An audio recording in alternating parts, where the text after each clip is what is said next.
We'd like to thank Montecito Bank and Trust for their generous support in making Scam Squad possible. I'm Patty Teal. And I'm Deputy District Attorney Vicki Johnson. Scam Squad is up next. Sound off. 1, 2. Sound off. 3, 4. 1, 2, 3, 4. Scam Squad. Welcome to Scam Squad. I'm Patty Teal here with Deputy District Attorney Vicki Johnson. Hi, Vicki. Hi, Patty. So, Patty, we have with us today somebody who I am calling the Good Samaritan. We have our guest, Jeannie, with us. She called my fraud hotline to report a scam, and she was kind enough to agree to come on our show and tell us what happened. So, welcome, Jeannie. It's so nice to have you here. I understand that this all started with an email. Is that correct? That's right, Vicki. So, tell us what happened. What did the email say? How did you get sucked into this? Well, first I want to tell you that I just don't think I'm the kind of person that gets sucked into these kinds of things, so I'm quite surprised that this happened to me.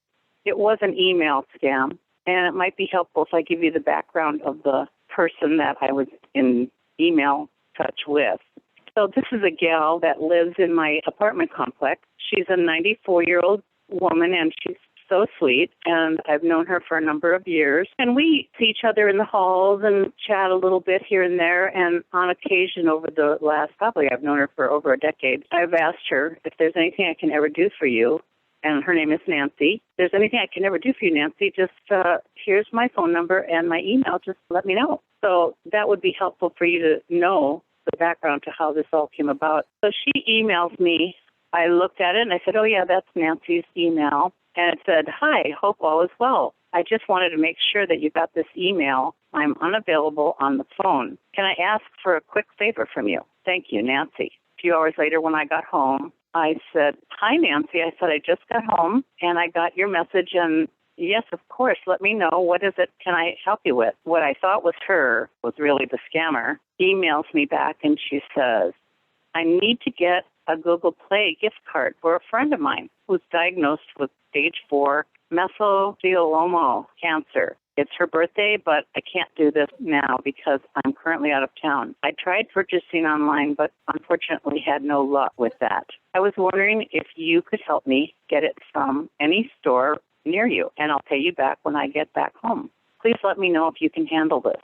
So I emailed her, who I thought was Nancy, back. Of course, I said, I've never heard of a Google Play card. I don't know what that is. So where do I get such a thing, and how much would you like to spend on it? What I thought was Nancy emailed me back and said, thanks so much for contacting me back. Google Play gift cards are sold practically everywhere in all different grocery stores, so you can get them there. The total amount that I need is $400, preferably in $100 denomination.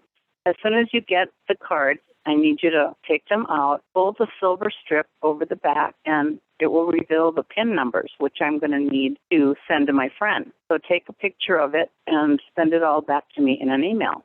I never even stopped to think that this was the only thing that kind of made me wonder is it was quite a lot of money for somebody like her to spend, since I know she's on a budget.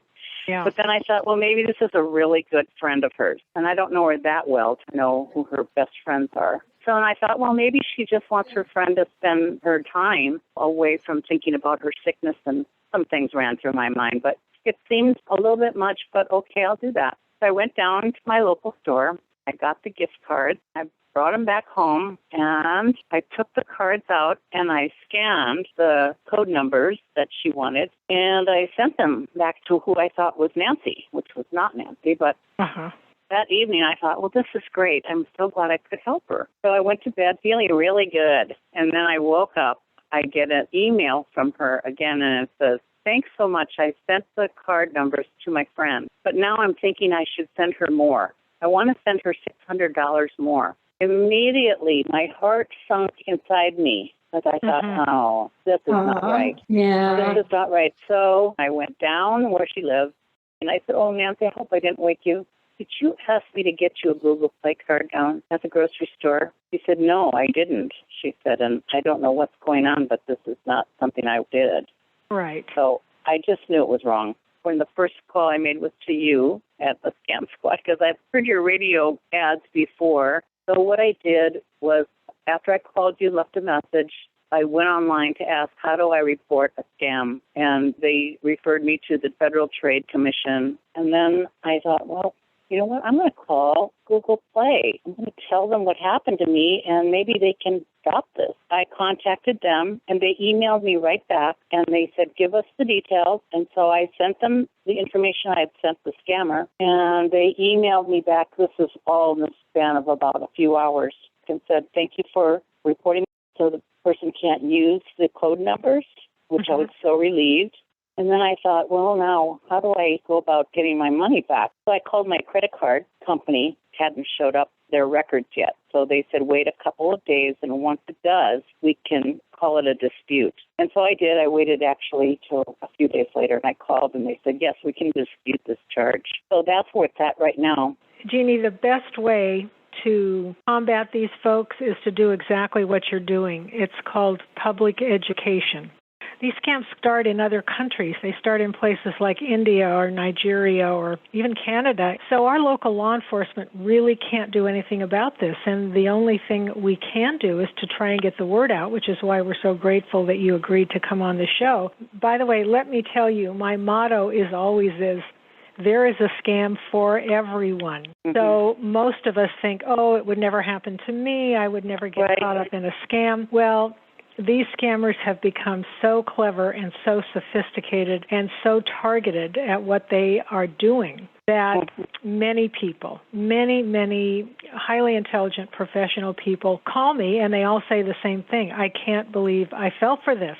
I'm not the person that would get scammed. We are doing the best we can to kind of get the word out about this particular scam because it seems to be pretty rampant right now. Well, the thing that I think when I look back the next morning, as I told you when I woke up, I looked closely at the email. The scammer had changed the N with an M in Nancy.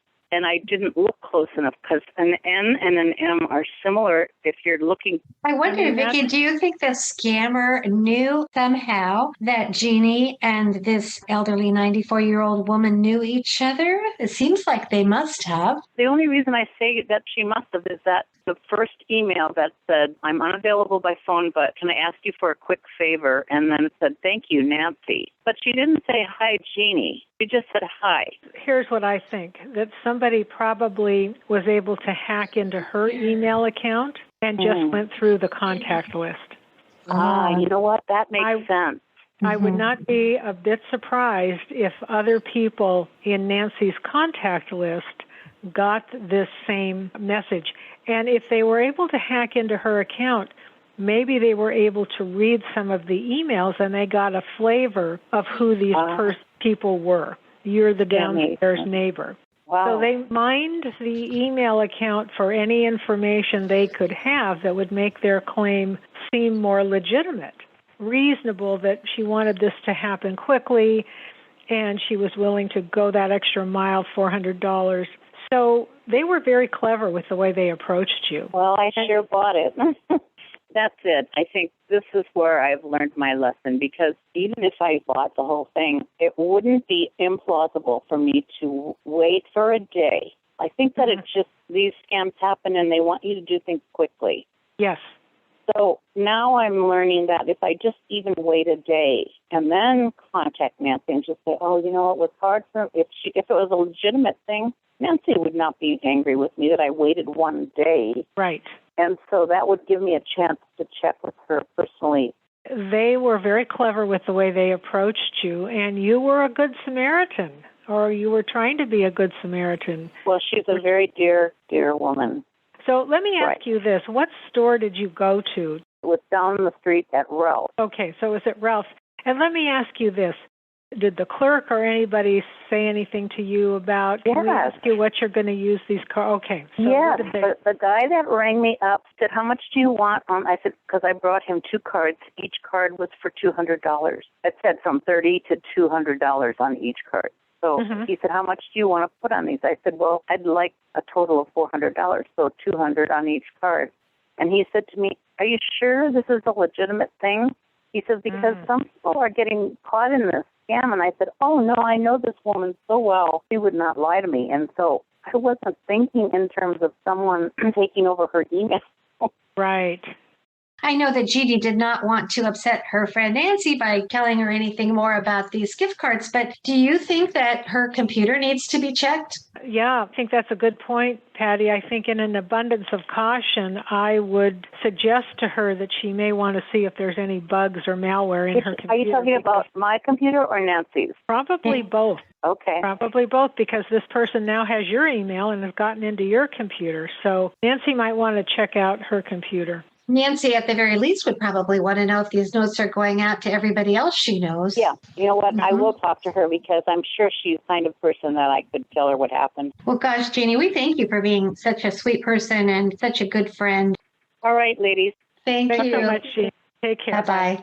Boy, that was a great reminder, wasn't it, Vicki? Yeah, I could certainly see how you'd think you were helping out a friend. sure. If you're not savvy to the whole gift card thing, it makes perfect sense. Well, I can't get out and I need to get money to my friend, and the only way I can think to do it is with a gift card. I mean, that's why gift cards exist, right? Right? Time for some good news today, or? As I tell you, Vicki, we always have time for some good news. We don't want to leave everybody with all the downer news. Right, exactly. This came from the Department of Justice, and this was fairly recently. It was in the latter part of April that I got this bulletin. And the Justice Department has announced a nationwide crackdown on healthcare-related COVID-19 fraud. So we know that there is a lot of fraud happening with programs like Medicare, and other programs have sprung up as a result of COVID, programs that are intended to help people. So this was an article that talked about 21 defendants who were arrested and charged, including doctors, nurses, clinical labs, other medical providers, administrators of various facilities. They were charged with COVID-related Medicare fraud. And here's some of the things that they were doing. They were offering COVID-19 testing to induce patients to provide their personal identifying information and often a sample of saliva or blood. They then used this information to submit false claims to Medicare. Another thing they were doing, and we've talked about this before, they were producing false vaccination cards and selling them. They were billing for sham telemedicine phone calls that didn't occur. You know, this was something that hospitals started to provide and doctors' offices started to provide during COVID because people couldn't go in to visit the doctors or couldn't go into the hospitals for a general checkup. So these telemedicine phone calls were started. Some fraudsters were billing for sham phone calls that didn't actually happen. Another thing they were doing was misappropriating money that was supposed to be used by frontline providers. So they were pretending to be the frontline workers, nurses and so forth, and they were misappropriating money that was supposed to go to help these folks. And the proceeds from these scams were laundered through shell corporations in the United States and then sent to foreign countries, where I guess they were able to trace this money because they found out the money was used to purchase things like real estate and other luxury items. So in all, the losses exceeded $149 million. The Department of Justice's Health Care Fraud Unit, we're glad that they have one, a Health Care Fraud Unit, and our partners are dedicated to rooting out schemes that have exploited the pandemic. And this came from the Assistant Attorney General, Kenneth Polite, Jr. Today's enforcement action reinforces our commitment to using all available tools to hold accountable medical professionals, corporate executives, and others who have placed greed above care during an unprecedented public health emergency. Yes, I'm glad there's a healthcare fraud unit. Our government has a lot of expenses, and they can stick with the legitimate ones and not be spending money for all these false medical things that don't even exist. Exactly. Yeah. Thank you, Vicki, for sharing the good news. I really appreciate it. I know that you'll be back next week. And before we go, would you give the fraud hotline number? Yes. Area code 805-568-2442. So that's 805-568-2442. Thanks, Vicki. I appreciate all you do. Thank you, Patty. All right. Bye-bye.